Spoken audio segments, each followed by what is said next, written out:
Welcome to beat the street.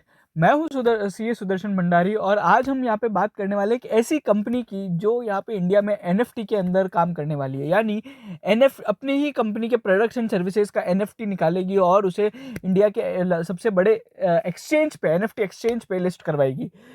तो अगर आप हमारे चैनल पे पहली बार आ रहे हैं तो चैनल को जरूर सब्सक्राइब करें और बेल आइकन जरूर दबाएं सभी तरह के फंडामेंटल और लॉन्ग टर्म इन्वेस्टिंग के लिए। चलिए, सबसे पहले अगर अपन समझे एनएफटी एग्जैक्टली क्या है, नॉन फंगेबल जो टोकन जिसे बोला जाता है। अब ये बेसिकली होता क्या है, इसकी बहुत ही सिंपल सी कहानी है। मतलब आप समझिए कि अगर आपके पास कोई ऐसी पिक्चर है जिसको आप यहाँ पे रजिस्टर करवाना चाहते हैं एज अ, मतलब पेटेंट कराना चाहते हैं, वो बेसिकली एनएफटी होता है। ये एकदम सादी भाषा में बता रहा हूँ मैं, इसका कोई टेक्निकल टर्म्स वगैरह का डेफिनेशन थोड़ा अलग होता है, बट एकदम सादी भाषा में समझे तो कोई भी फोटो को अगर आपको यहाँ पे रखना है कि भाई ये अपना प्राइस प्रेजेंटेशन होना चाहिए। फॉर एग्जांपल, महेंद्र सिंह धोनी ने जब 2011 में वर्ल्ड कप की ट्रॉफी उठाई थी तो वो फोटो आपके प्राइस पोजीशन में होनी चाहिए। मतलब उसका कॉपीराइट केवल आपके पास होना चाहिए और आप उसको यहाँ पे कॉमर्शियलाइज कर सके, तो उसको बेसिकली एनएफटी कहा जाता है। तो ये बेसिकली इस पूरे प्रोसेस को एनएफटी कहा जाता है। अब यहाँ पे इंडिया में एक कंपनी है एलेक्जेंडर स्टैम्प्स एंड कॉइन्स करके, ठीक है। इसने क्या किया है, ये basically the company is involve in the business of basically antiques के अंदर बाइंग सेलिंग करती है, ट्रेडिंग का काम करती है। बेसिकली पुराने जो एंटीक्स होते हैं या फिर कॉइन्स होते हैं या फिर स्टैम्प्स होते हैं, उसको बेसिकली खरीदने बेचने का काम करती है। अब कंपनी ने अभी क्या अनाउंस किया है कि यहाँ पे जो अपने प्रोडक्ट्स एंड सर्विसेज है उसको ये अपने एनएफटी पे लिस्ट करवाएंगी। इंडिया का जो सबसे बड़ा एक्सचेंज है उस पे एनएफटी पे लिस्ट करवाएंगी।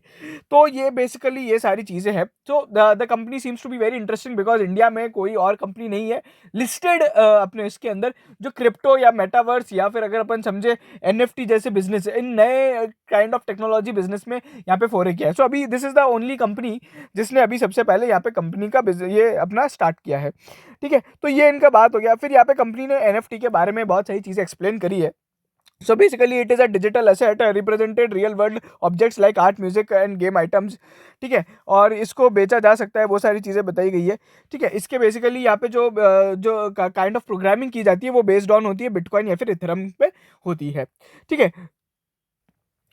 तो अभी अगर अपन समझे कि कितने लगभग इनकी जो वैल्यू ऑफ प्रोडक्ट्स है, ठीक है, जो ये लिस्ट कराना चाहती है, तो अब ये बोल रही है कंपनी कि ये 150 करोड़ रुपए तक के यहाँ पे हमारे एंटीक्स है जिसकी ये हमारे हिसाब से वैल्यू 150 करोड़ रुपए है, उसको हम लिस्ट कराएंगे। इस कंपनी का मार्केट कैप कितना है, 32 करोड़ रुपए। यू कैन अंडरस्टैंड कि कितना यहाँ पे वैल्यूएशन का वो है। बट एक 150 करोड़ का जो कंपनी का वैल्यूएशन है, एंटीक आपको पता है कि कोई चीज़ अगर बिक गई तो 1000 में भी बिक गई, नहीं बिकी तो यहाँ पे फिर वो जीरो में भी हो जाती है। या तो किसी उसका भाव लाख रुपए होगा या फिर 1000 रुपए होगा या फिर जीरो होगा। एंटीक्स का वैल्यूएशन करना बहुत बहुत यहाँ पे मुश्किल होता है। बेसिकली वो जो अपना जो भी बिडर समझे उसके हिसाब से वैल्यू ऊपर नीचे हो सकती है। सो ये वैल्यूएशन तो खुद भी मैं तो आपको बोलूंगा ये 150 करोड़ है तो हो सकता है 15 करोड़ भी हो, ठीक है। एक्चुअल में इसकी वैल्यू हो सकता है, इनकी वैल्यू जब एनएफटी का इतना चलन है तो 1500 करोड़ भी हो जाए, ठीक है। सो दिस कैन हैपन, ठीक है। Definitely everything can happen in today's world, ठीक है। किसी ने भी नहीं सोचा था कि इंडिया में इस तरह की चीजें होंगी, बट आज एनएफटी फाइनली आ चुका है। और अभी सबसे इंपॉर्टेंट बात है कि आने वाले जो सरकार के रूल्स एंड रेगुलेशंस है ओवर द क्रिप्टो या फिर जो अपना बिल पास होने वाला है क्रिप्टो करेंसी का बिल, और ये सारी चीजें जो अभी टीडीएस लगाया गया है वो कैसे यहाँ पे इंपैक्ट करेगी उसके बारे में यहाँ पे कंपनी का कोई प्लान नहीं है। एंड ये एक बेसिकली रिस्क है कि गवर्नमेंट की पॉलिसीज ही यहाँ पे अभी तक वो क्लियर नहीं है। और दूसरी चीज, आज भी उसको लीगल टर्मिनोलॉजी नहीं दी गई है यहाँ पे। अगर अपन समझे कि किसी भी क्रिप्टो करेंसी को अभी लीगल यहाँ पे घोषित नहीं किया गया है। सो एनएफटी पे भी वही आपके टीडीएस वगैरह लगने वाले हैं एंड और जो बाइंग सेलिंग पे जो भी टैक्सेस रहेंगे वो भी उतने ही रहेंगे, लगभग 30% जो भी कंपनी ने गवर्नमेंट ने अनाउंस किया है, तो वो सारी चीज़ें रहेंगी। अच्छा, थोड़े टाइम पहले कंपनी ने ना बाइंग सेलिंग ऑनलाइन भी स्टार्ट करी थी और अब ये एनएफटी वर्जन पे आ रहे हैं। तो Alexander stamps and coin limited है जो ये कंपनी इस बिजनेस में जाएगी। थोड़ा उसका स्क्रीनर पे चार्ट देख लेते हैं, थोड़े फिनेंशियल्स भी देख लेते हैं कंपनी क्या है कैसी है। सबसे पहले अगर अपन समझे तो प्रमोटर की बात करेंगे, जहाँ पे इन छोटी कंपनियों में प्रमोटर की इंटीग्रिटी थोड़ी यहाँ पे ऊपर नीचे रहती है। अगर आप समझे मार्च 2019 से लेकर सितंबर 2021 तक यहाँ पे प्रमोटर ने कभी भी अपना स्टेक नहीं बदला था और फिक्स इस अनाउंसमेंट से पहले ही यानी दिसंबर 21 में ही कंपनी ने अपना यहाँ पे स्टेक कम किया है। That brings into the question कि ऐसा क्यों हुआ होगा। मैं मानता हूँ कंपनी का शेयर प्राइस इस न्यूज़ के कारण तो बिल्कुल भागने वाला है। ऑलरेडी 9 टू इस महीने में भी लगभग 10-20% अप है, तो ये ठीक है। तो प्रमोटर ने अपना स्टेक क्यों यहाँ पे किया है, और सबसे इंपॉर्टेंट बात है कोई भी डीआईआई नहीं है, ठीक है ना? डीआईआई यहाँ पे कोई भी नहीं है और एक ही प्रमोटर है, अनिरुद्ध प्रद्युमन सेठी। और इनके पास अगर अपन देखें बाकी यहाँ पे पब्लिक शेयर होल्डर्स है बहुत ज़्यादा, और बाकी यहाँ पे अदर तरह तरह के शेयर होल्डर्स हैं इसमें। आई डोंट नो ये कौन है क्या है, ठीक है। और छोटी मोटी सी कंपनी 32 करोड़ की तो टोटल कंपनी है। कंपनी के फाइनेंशियल्स थोड़े हिले डुले हैं। अगर आप देखें वर्किंग कैपिटल डेज आप देख सकते हैं 7,000 कुड बी, कभी 12,000 5,000 डेज, जो कि होता ही नहीं है। कैश कन्वर्जन भी बहुत ज़्यादा है। आज आपने एंटीक बेचा, कब पैसा आ रहा है वो भी बहुत ज़्यादा है। ये पैसा कंपनी में रह रहा है, कंपनी से बाहर जा रहा है, वो भी किसी को पता नहीं है। अगर आप देखोगे इन्वेस्टिंग और फाइनेंसिंग से तो जीरो कैश फ्लो था। लास्ट ईयर ऑपरेटिंग एक्टिविटी से भी केवल 15 लाख रुपए कमाए हैं। 15 लाख रुपए अगर अपन समझे तो बेसिकली इनका असेट ही कुल 17 करोड़ का तो टोटल असेट्स है। और अगर आप देखें लास्ट ईयर का अगर अपन प्रॉफिट एंड लॉस स्टेटमेंट भी देख ले मार्च 21 का, तो कंपनी की सेल्स लगभग 76 लाख थी और कंपनी का नेट प्रॉफिट केवल यहाँ पे अगर आप समझे तो करीबन करीबन 40,000 रुपये था, ठीक है। तो सॉरी 4 लाख रुपए था। तो ये आप समझ सकते हैं कि यहाँ पे कितनी छोटी सी कंपनी है और इसमें कितना ज़्यादा रिस्क है। कंपनी का अगर आप समझें तो बेसिकली जो रेवेन्यू है वो ऊपर नीचे होता रहता है। कभी 46 लाख हुआ तो सीधा 8 करोड़ हो गया, फिर कभी 5 लाख हो गया, ऑब्वियसली बिकॉज ऑफ यहाँ पे एंटिक्स।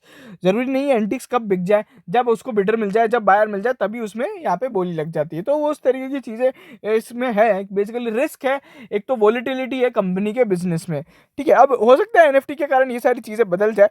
और अगर वैल्यूएशंस को देखें तो ये स्टॉक का पी लगभग 643 का है और यहाँ पे अगर आप समझे तो काफ़ी ज़्यादा महंगा है। और आपको सभी को पता है इस चैनल पे हमारी यहाँ पे क्या राय रहती है एक छोटे से स्टॉक को लेके, स्मॉल कैप हो या पेनी स्टॉक टाइप्स के या फिर जो छोटे शेयर्स होते हैं उनको लेके क्या राय रहती है उसके बारे में बताने की ज़रूरत नहीं है। ऑब्वियसली वेरी वेरी रिस्की है। कोई शॉर्ट टर्म के लिए ट्रेड करना चाहते हैं तो बिल्कुल करे, इसको ले और बेच दे। लॉन्ग टर्म इन्वेस्टिंग के लिए वी ऑल्सो डोंट नो, यहाँ पे कंपनी के पास भी कोई प्रॉपर प्लान नहीं है कि कैसे वो सारी चीज़ें होंगी, क्या प्रॉपर प्लानिंग है, गवर्नमेंट के रेगुलेशंस क्या है, क्योंकि सरकार की तो रेगुलेशंस ही अभी यहाँ पे बिल्कुल क्वेश्चन मार्क में है, ठीक है। बाकी एनएफटी का चलन तो बहुत ही खतरनाक है, उसके लिए भी कुछ चार्ट्स आपको दिखा देते कि एनएफटी कैसे यहाँ पे दिख रहा है।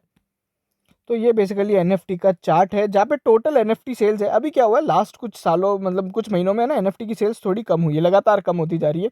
ये जो सेल्स है ये बेसिकली यूएस मिलियन डॉलर्स में चल रही है। अभी लास्ट जो सेल्स आई है लगभग 400 मिलियन डॉलर्स की आई है, ठीक है। और वहीं पे जो मंथली यूनिक बायर्स है वो आप यहाँ पे देख सकते हो, वो धीरे धीरे बढ़ते जा रहे हैं, ठीक है। बट अभी बायर्स भी यहाँ पे थोड़े बहुत कम हुए हैं। It is a global chart basically. अच्छा, ये एक ऐसी बेसिकली है ना, हम लोग ने हमारे टेलीग्राम चैनल पर शेयर करी थी बीट द स्ट्रीट पे, कि ये एक ऐसी बेसिकली रिपोर्ट है जो हर आदमी को पढ़नी चाहिए। इसका नाम है big investment ideas by ARK, ठीक है। तो ये बिल्कुल पढ़नी चाहिए। बहुत ही खतरनाक रिपोर्ट है जहाँ पे है ना मतलब यहाँ पे आपको जितनी भी नई नई टेक्नोलॉजीज है उनका क्या क्या पोटेंशियल है, बिग आइडियाज़ 2022, ये आपको लिटरली पढ़नी चाहिए। मस्ट रीड, ठीक है। ये बिल्कुल पढ़नी चाहिए आपको। बहुत सारी चीज़ों के बारे में ये बताते हैं, ब्लॉकचेन से लेके क्रिप्टो करेंसी, Web3 वगैरह, क्या उनका पोटेंशियल है, क्या उनका मार्केट है, क्या क्या सारी नई नई टेक्नोलॉजीज होंगी और वो सारी चीज़ें हैं। और ARK इन्वेस्ट बेसिकली एक बहुत बड़ी यूएस की है ना टेक्नोलॉजी फंड है जो टेक बेस्ड फंड चलाती है। इनका सबसे बड़ा ETF हुआ करता था, अभी बिकॉज ऑफ इन्फ्लेशन ये इनके टेक स्टॉक्स जैसे गिरे हैं तो इनका भी काफ़ी ज़्यादा ड्रॉडाउन देखने को मिला है। But it is one of the biggest ETF and one of the best fund managers में से एक है, कैथी वुड करके, जो इनको चलाती है, ARK इन्वेस्टमेंट करके है। तो ये बिल्कुल रिपोर्ट आपको पढ़नी चाहिए अगर कोई भी इन टेक्नोलॉजीज में यहाँ पे रुचि रखता है या फिर उनको पढ़ना चाहता है। चलिए, ये वीडियो यही खत्म होता है। हमेशा ध्यान रखिएगा कि छोटे शेयर में जब भी पैसा लगाएं तो आप बहुत ज़्यादा रिस्क के साथ हैं, ठीक है। And always remember one thing, capital protection is much more important than capital appreciation. Thank you so much. अगर आपको वीडियो पसंद आया तो प्लीज़ चैनल को लाइक करें, शेयर करें, सब्सक्राइब जरूर करें चैनल को। आपका बहुत बहुत धन्यवाद।